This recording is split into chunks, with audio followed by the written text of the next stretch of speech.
All right, so today's dare is something that I was afraid to do.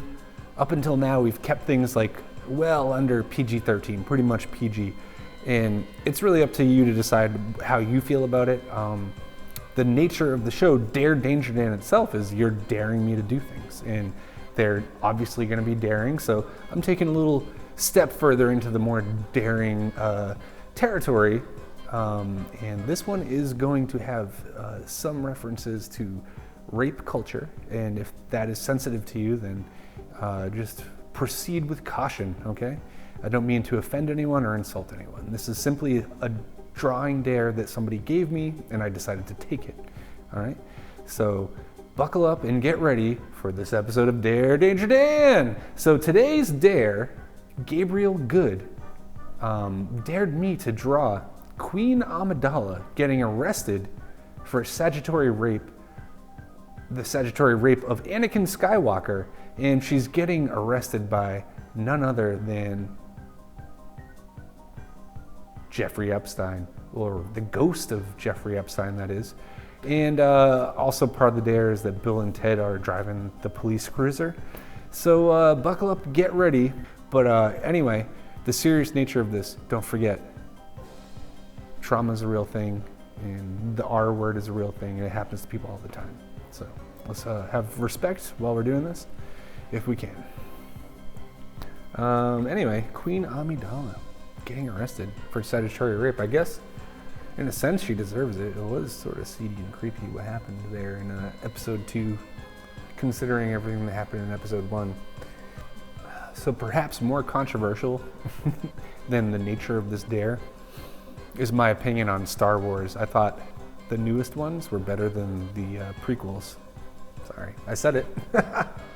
No, people have warmed up to the prequels. Now everyone hates the newest ones more than the prequels. And I'm like, I don't know. I thought the newest ones were a little better. Kinda. Sorta. I don't know. I think everyone's just spoiled. Like, yeah, that's true. You got Star Wars movies. Just be happy. Like, they were never that good in the first place. They were pretty wonky and poorly thrown together, but what a fun ride. And that's really what it was all about. A fun ride.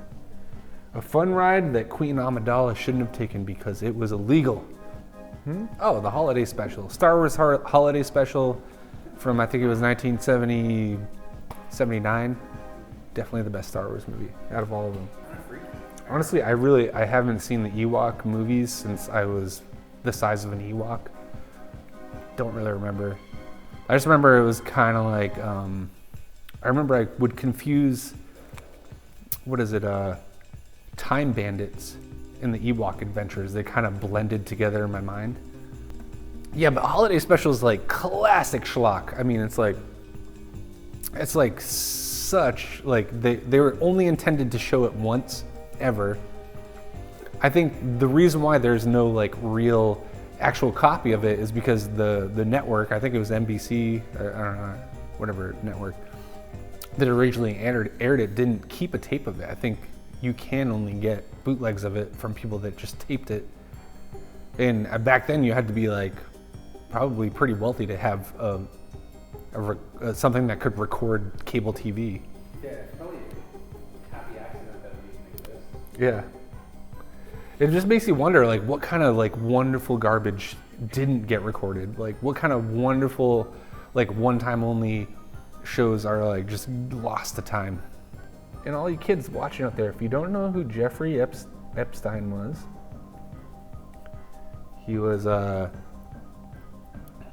sort of like a big money banking, just like schmoozeball, sort of loosely tied in with Donald Trump and his whole shebang of just millionaire dirtbags. They pretended they were millionaires until they were, and then became billionaires off of the word of it all. But either way, Jeffrey Epstein had basically accumulated a harem of illegal sex slaves over the years, and it was all part of the Hollywood conspiracy thing. And then once they finally pinned him down on it, he got arrested for it. And then he hung himself. It depends on how old you are when you see a Star Wars movie, if you like it or not. So all the kids that saw Star Wars when like like all the kids that saw the prequels when they were like 6, 7, 8, 9, 10, 11, 12 even, 13 I'd even say, are like, they loved the prequels when they first saw them, and they love them even more now. They think Darth Maul is the coolest, most badass guy. And I'm like, Darth Maul sucks. Like, I hate Darth Maul. I don't like the way he looks. I don't think he's badass. I don't like that he doesn't talk. And you know what? I feel the same way about Boba Fett. I never liked Boba Fett. I never understood why people are like, ooh, Boba Fett's so cool. Boba Fett's so badass. He literally gets swallowed by the Sarlacc pit the second time you see him. Like, give me a break, Boba Fett. Get out of here. He's not that great. I seen him without his mask on. He just looks like a 48-year-old man who's never done a sit-up in his life with a mustache and a bald spot. Like, get out of here. Hot take.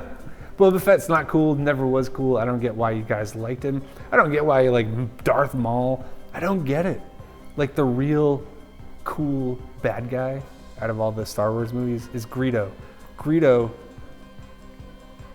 yeah, it looks like he got killed, but watch, just a scene or two later, you see him walking quite alive and quite well in the background. Greedo is basically God. Greedo did not die. It doesn't matter if Han shot first. Ladies and gentlemen, thank you for tuning in to this episode of Dare, Danger, Dan. I know we covered some heavy topics, and I hope that everybody feels okay with what happened over here in this situation. I want to thank you, Gabriel Good, for giving me a challenging dare, challenging emotionally for me and for many others. I hope everybody out there stays safe. Don't forget to always talk to somebody you trust about your feelings, and always tune into Dare, Danger, Dan. Don't forget to like, comment, subscribe, and send me your dares to my personal Instagram account, which is Dare Danger Dan. All right, and I'll see you next time. Enjoy this drawing.